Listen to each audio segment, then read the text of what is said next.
Bem, primeiro, senador, quero agradecer a oportunidade de me dirigir aqui aos senadores, às entidades, ao relator Valdir Raupp, senador Walter Pinheiro, a Vossa Excelência, presidente aqui da comissão. E eu estava aqui tentando memorizar aqui as datas, né? Quer dizer, já nos remetemos aqui ao artigo da Constituição, né, que nos obriga à regulamentação do artigo 221 da Constituição, no capítulo da comunicação, e lá se vão 26 anos. O projeto foi o meu primeiro projeto na Câmara Federal, em 1991, que exatamente regionaliza, tenta regulamentar o artigo da Constituição, né, Em 1991, nós levamos 12 anos na Câmara para aprovar o projeto. Foi uma enorme batalha. O relator foi o deputado Marcelo Barbieri, do PMDB de São Paulo, hoje prefeito, né, de uma das cidades de São Paulo. Foi um esforço enorme de construir consensos e acordos, e nós conseguimos fazê-lo. O projeto foi aprovado por unanimidade na Câmara, depois de uma enorme mesa de negociação com toda a radiodifusão brasileira, e chegou aqui em 2003, no Senado Federal. E desde 2003, ou seja, lá se vão mais 11 anos, nós estamos nessa batalha política, né, de ver aprovada uma lei que regulamenta o artigo da Constituição brasileira. E me parece que o acordo que foi feito lá não está valendo muito aqui, né, porque as polêmicas que lá foram superadas voltaram, né, a serem recolocadas e repostas aqui no Senado Federal. Esse debate é um debate que, de fato, envolve para nós que trabalhamos com esse tema, e particularmente para quem foi se identificando muito com a questão da diversidade cultural brasileira, envolve até mais apenas do que a democracia na comunicação, envolve a questão da pluralidade cultural brasileira, né? E a possibilidade, de fato, de que essa identidade brasileira, que é plural, e que a produção brasileira, que precisa de espaço para se apresentar, ela, de fato, encontre eco no Parlamento brasileiro, nesta representação do Brasil, que na Câmara vem de um jeito e no Senado, particularmente, de outro, porque aqui é a Casa da Federação, é a casa onde os estados se apresentam com suas diversas faces, as suas diversas possibilidades. De fato, aqui o eco precisa ser mais poderoso, né? Porque aqui as diversas faces do Brasil se apresentam com a sua representação da federação, né? Então, eu tentei atualizar os dados. Eu fiz uma apresentação aqui em 2007, quando aqui foi chamada. Eu não estava no parlamento, eu tinha exatamente perdido uma eleição para o Senado, no meu estado. E eu fui chamada aqui em 2007 como autora deste projeto, porque aqui nesta exata comissão havia o debate sobre este projeto. E eu aqui fui chamada e agora eu busquei atualizar os dados para que a gente pudesse observar o tanto do crescimento, né, desse mercado audiovisual, que cresceu e deu saltos enormes, inclusive no Brasil, né? São bilhões, a gente pode ver ali, e milhões na TV paga, na TV aberta, nas salas de exibição. São apenas dados muito rápidos que eu quero passar, porque, de fato, esse mercado cresce muito e cresce para todos os lados e para todos os espaços, né? Então, não é um mercado pequeno, é um mercado onde a produção, de fato, vai dando saltos muito agudos e muito acelerados, né? Olhando em bilhões de dólares, né? Nós vemos que a coisa é, de fato, absurda. Se nós olhamos em termos percentuais, é maior ainda, né? É assustador, vamos dizer assim. É uma boa crise, vamos dizer assim, né? É um bom problema, né? É um bom problema onde todo mundo pode crescer, né? E nós olhamos ali, olhando para a fonte, né, de bilheteria, de vendas, de publicidade. Eu estava vendo ali a Sônia falar como a questão da publicidade tem peso nesse processo, né, e por onde, de fato, a própria TV aberta, que é o nosso foco aqui do debate, como a TV aberta como para a TV aberta a publicidade tem peso, né? E olhando para a questão da TV aberta em particular, né, esses dados são impressionantes, né? A TV aberta ainda é a principal fonte, né, do olhar do mercado para os domicílios brasileiros, né? 2013 ainda não é um dado fechado, por isso não definido ali em cima, mas se nós olhamos o crescimento, a TV por assinatura cresceu muito, né? São, vamos dizer assim, quase 20 milhões, né, de lares. É muita coisa, se nós pensamos que cada lar de assinantes, né? É isso que quer dizer, eu multiplicaria até por 4, vamos dizer, mas mesmo que você multiplica por 3, é muita coisa. Mas se nós olhamos para o primeiro item ali, que são domicílios, a totalidade da população brasileira tem televisão em casa, né? Isso é muita coisa. E os celulares, é uma multiplicação, é muito mais do que a população brasileira, até porque cada um... Olhando, tem quase 2 celulares, muita gente tem 2, 3 celulares, é um mercado impressionante, pensando na convergência de mídia, né? E que a televisão passa no celular, né? É uma coisa incrível que nós temos hoje, e o mercado que se abre e a importância do que hoje pode se enxergar nas telas, né?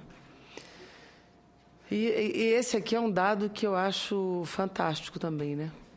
Olhando para o investimento em mídia no Brasil, o tanto que se ocupa, e comparado, a gente fala da internet que cresce, mas comparativamente ainda é muito pequenininha a faixa ainda da internet, que vai crescer, obviamente. Esse é um desafio para o Estado brasileiro e para as empresas também, mas comparativamente a faixa da internet hoje ainda, percentualmente, é muito pequena.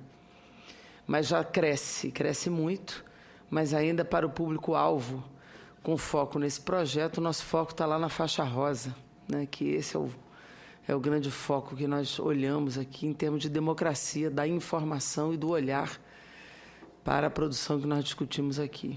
Isso aqui é só para a gente marcar bem do que nós estamos falando, né?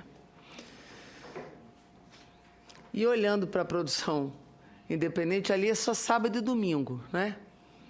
O que nós temos de produção na televisão, Altberg? Olhando para sábado e domingo. Ali, ó. Olhando para sábado e domingo, a faixa de produção ali, ó, Globo, SBT, Record. Bandeirante já está melhor, Rede TV, mas olhando para o restante ali, o percentual de produção independente na TV é muito pequeno ainda, olhando para a hora que o pessoal está sentado em casa olhando para a televisão, entre 7... É o laser ali, né? Entre 7 e 19 horas, o que nós temos é muito pouco ainda. Isso aqui, essa foto eu gosto muito, né? O que era em 50, né? A família sentada vendo televisão, e hoje a convergência de mídia, né? Porque, de fato, nós temos uma multiplicidade de... Isso é só um dado repetido. Assim, o ambiente digital e a produção de conteúdo, a possibilidade hoje é da gente fazer isso, né? A multiprogramação, a portabilidade, a elasticidade do modelo de negócio e a interatividade. Se nós olhamos para a convergência, quer dizer, o que o Congresso Nacional tem que responder, né? É aumentar a produção e a circulação de conteúdo nacional, essa é a nossa obrigação e esse deve ser o nosso objetivo. Diversidade e pluralidade, fortalecendo a cultura e a identidade nacional. Acessibilidade do usuário a qualquer conteúdo através de qualquer rede ou plataforma, gerar emprego e renda. Essa é a nossa obrigação para a sociedade brasileira. Esse deve ser o nosso objetivo e é a isso que o Congresso deve responder. A dinâmica empresarial, necessariamente, não é a mesma, né? Porque a tendência é fazer conglomerado, a tendência é ter um grande poder de influência junto aos consumidores e, quando eu faço conglomerado, eu tendo a excluir a concorrência. Esse é o cenário empresarial em qualquer lugar no capitalismo. Isso não é o que eu quero ou o que alguém quer. Essa é a tendência do mercado, né? E, na hora que eu faço isso, o efeito concorrencial é a exclusão e a marginalização do quê? Dos produtores e difusores independentes que estão fora do circuito, e, com isso, eu excluo a diversidade cultural. Esse é o confronto do que é o cenário empresarial e do que é a tendência. E aí é onde nós estamos chamados a discutir o que é o parâmetro do Estado e o que deve ser o parâmetro regulatório nosso. Quando a gente entra com parâmetro regulatório, nós temos que entrar exatamente como mediadores desse processo. Eu estava olhando a legislação internacional, que a gente diz, não, mas o Brasil é intervencionista, cuidado. Quando a gente olha para o mundo já está fazendo, já fez há 200 anos. 1948 nos Estados Unidos, 1970 nos Estados Unidos, 1997 na Europa, no Reino Unido, e fazendo o que a gente acha que não deve fazer. Lá já fizeram, inclusive, estabelecendo o percentual de produção independente na televisão. Aqui, não, mas a Constituição não diz isso. A Constituição aqui diz que tem que estimular.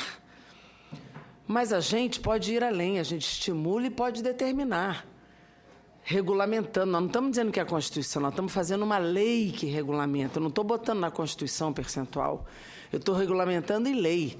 Quando eu olho para a regulamentação lá fora, lá eu já estabeleci 10% num, 25% no outro, dizendo claramente lá, 25% da produção independente na programação, 10% na programação, 25%. Lá eu estou dizendo em lei o que é que eu preciso fazer para regular um mercado que é concorrencial, que tende ao conglomerado, principalmente na convergência de mídia. Aqui eu não estou inventando nada. Eu estou seguindo o que lá fora já fizeram em 48, em 1970, em 1997. Eu não estou inventando nada, eu estou seguindo um parâmetro internacional, que lá já foi dito, lá já foi feito, e que nós estamos aqui já no século XXI, lá já foi feito no início do século XX. Eu já estou no meio, lá aqui no século XXI, ainda estou achando que estou avançando muito, né? Lá já está falado isso há muito tempo. Aqui nós estamos tentando fazer algo que regula o mercado e nós estamos tentando evitar o que eu concordo. Não quero fazer dirigismo estatal de conteúdo produzido. Não estou tentando evitar qualquer intervenção que dificulte o processo tecnológico e estou tentando evitar qualquer ineficiência na política de fomento. Aliás, esse Congresso já aprovou várias leis. TV a cabo, esse Congresso avançou bem na produção de TV a cabo, estimulando o conteúdo nacional da TV a cabo. Nós estamos de parabéns, tanto Câmara quanto Senado. Tem várias leis de fomento, Fundo Setorial do Audiovisual, a Ancine tem atuado. Nós temos feito um bom trabalho nesse campo. Aliás, o nosso mercado cresceu por conta de iniciativas de governo, iniciativas de legislação que esse Congresso avançou e bem. Nós temos feito isso, nós não estamos parados. Não estamos parados. Nós estamos parados em algumas áreas que avançam, inclusive, na TV aberta. Nós fizemos na TV a cabo, mas precisamos avançar naquilo que está demonstrado em lâminas anteriores, que ainda é o principal instrumento de informação da sociedade brasileira, que não é a TV a cabo, que é a TV aberta. Então, nós temos que evitar dirigismo de conteúdo. E nisso eu estou absolutamente clara. O processo tecnológico tem que avançar e temos que avançar bem em políticas de fomento, favorecendo o pluralismo político, cultural, linguístico, étnico, diversidade regional. Isso está lá na Constituição e isso nós fizemos lá em 88. Historicamente, a televisão comercial brasileira produz quase tudo que exibe, fraco desempenho comercial, não traduz a diversidade social brasileira, importa muitos modelos, vincula-se monoliticamente ao mercado, rejeita o novo, sugere ao espectador a estreiteza do veículo. A produção independente é hegemônica na Europa e nos Estados Unidos, é mais barata, retrata a diversificação, gera pós-trabalho, é mais competitiva, estimula padrões mais elevados, não é necessariamente reprodutora de formatos banais. Eu, aliás, acho que a nossa teledramaturgia brasileira dá aula para qualquer um, mas precisa abrir mais para a produção independente. Versão final da Câmara, vou apenas destacar algumas questões. Nós aqui, na Câmara, o acordo que nós fizemos, o projeto original, inclusive, era muito mais restritivo. Lá nós fazemos um horário muito mais restrito. Nós ampliamos para de 5 à meia-noite. Era de 7 às 19, lá nós ampliamos bastante, botamos de 5 à meia-noite. Porque também botar a produção independente às 4 da manhã não ajuda muito, né? Então, nós ampliamos de 5 à meia-noite para possibilitar. Colocamos 22 horas semanais, estou fechando já, 22 horas semanais. Não, é porque então esbarrou aqui, mas eu vou fechar porque outros têm que falar também. 22 horas semanais e botamos uma progressão em 5 anos para ir ampliando esse horário e fizemos algo que foi proposto pela ABERT, que foi fazer uma proporcionalidade pelo número de domicílios, né? Inclusive fazendo uma proporção de 500 mil a 1 milhão e meio de domicílios, uma proporção de horas de acordo com o número de domicílios. considerando, inclusive, a questão da Amazônia, né, que ela é maior em território, mas tem menor número de pessoas habitando. Então, nós fizemos... Isso foi uma proposta da ABERT, inclusive, e nós concordamos com a proporcionalidade por número de domicílios, né? Mas mantivemos o percentual de 40% dentro do tempo da programação regional para a programação independente, incluindo aí documentários, ficção, animação, seriados, etc., incluindo a publicidade local, para poder estimular a questão da publicidade dentro da programação independente. Colocamos a cota de tela nacional, que nós achamos importante para estimular a produção cinematográfica brasileira, né? E colocamos a questão da rádio. Inclusive, eu achei que o problema nosso seria a produção de televisão, quando eu vi quase que o projeto não aprova por conta da rádio. A questão de ter a programação nacional e de caráter regional em 10%. Na questão do Senado, eu conversei, à época, com o senador Valdir Raupp, que é o relator. Inclusive, senador, eu até lhe parabenizo por ter a coragem de relatar, porque não tinha relatório aqui, né? O problema nosso era ter relatório, não tinha. O senhor até fez um relatório que eu tenho discordância dele em vários pontos, mas relatou, pelo menos abriu o debate, o que já é uma coisa corajosa fazê-lo.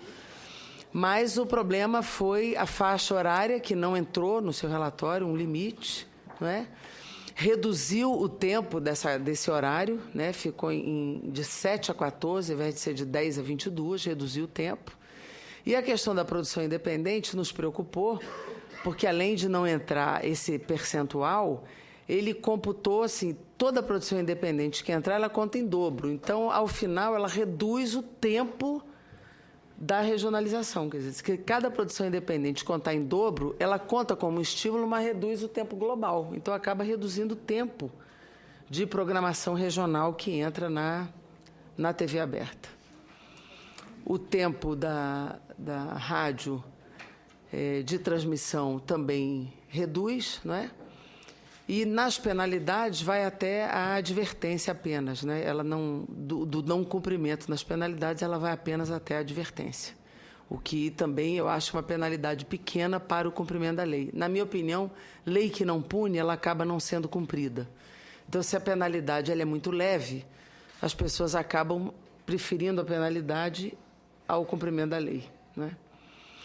Então, eu considero assim que nós deveríamos fazer o debate para que a gente pudesse, de fato, fazer uma lei que respondesse a essa expectativa do cumprimento da Constituição brasileira, que, de fato, a lei pudesse ser cumprida, que ela atendesse a essa expectativa que o mundo já cumpre e que o Brasil não consegue avançar, para que a gente, de fato, atendesse a essa democracia e essa pluralidade brasileira, que é uma necessidade que a gente tem e que pudesse, no século XXI, ser mais, vamos dizer assim, coerente com essa produção que cresceu demais, a esse mercado que cresceu demais, a essa diversidade que cresceu demais, e é uma TV aberta que é uma TV, vamos dizer assim, hoje rica, né? Uma TV rica, que pode e deve ser mais aberta a essa produção de qualidade que a gente tem brasileira e que é produzida nos 4 cantos desse país e que pode e deve ser acolhida e recepcionada na TV brasileira, né? E na TV aberta, que é o foco desse projeto, porque a TV a cabo já avançou. E, na minha opinião, nós devemos recepcionar o projeto que veio da Câmara de forma mais generosa, senador, porque foi um projeto muito discutido, muito acordado, né, já bastante flexibilizado, e que, se a gente ficar com o relatório do Senado, que pode ser... Claro, nós não precisamos ficar estritamente com o projeto da Câmara, não é isso. A gente pode fazer uma mediação, acolher, debater bem, mas a gente, talvez nem tanto ao OR, nem tanto ao 8, nem tanto ao 80, podemos pensar um acordo político, mas sabendo que voltará à Câmara, e aí não sei mais quantos 11 anos nós teremos lá, né, diante desse processo. Mas se a gente fizer um bom acordo, talvez a gente consiga ser mais célere, mais ágil e tenhamos, de fato, uma regionalização na TV aberta, atendendo às expectativas da sociedade brasileira, dos produtores independentes, e a gente termine esse capítulo tão doloroso, tão sofrido, e que a gente resolva esse problema no Brasil. Muito obrigada pela oportunidade, pela chance de termos aqui mais uma vez esse debate. Obrigada, senador.